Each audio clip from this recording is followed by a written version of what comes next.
We were like, we can go and put a deposit down and buy a house together, or we can just go and like spunk it up around the world. So we did. So we'd only known each other about 6 months, and again, part of my plan, because I'd I'd sold my half of the apartment I'd bought with my ex. I had, a decent chunk of money.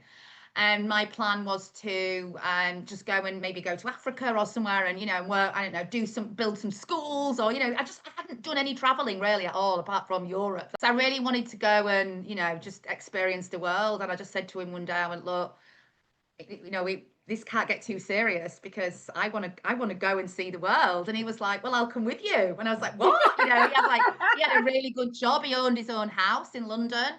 And I was like, really? And he was like, and we weren't living together fair enough. And he cashed some shares in that he had at work, and they gave him like a year's sabbatical.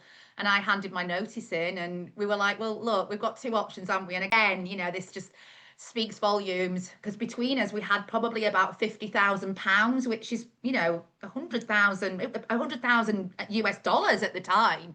We were like, we can go and put a deposit down and buy a house together, or we can just go and like spunk it up around the world. So we did that. We went around the world, and we flash packed around the world, and we booked a ticket around the world and went, and literally, yeah, literally spent that tens of thousands of dollars on the most incredible trip. Absolutely. It was like the things that we did. We swam with sharks in Belize. We had private polo lessons in Argentina. We went on, wine tours in Argentina. We scuba dived in the Great Barrier Reef and in the Blue Hole. But we went to Mexico, we went to Thailand, Cambodia, and Australia, and it was just like the most incredible adventure. And yeah, but luckily I think we were just on the same path, and we just had the best time. And then halfway round, we were in Rio de Janeiro on Copacabana Beach one night, and he proposed to me. We knew what was going to happen. So it was just, yeah,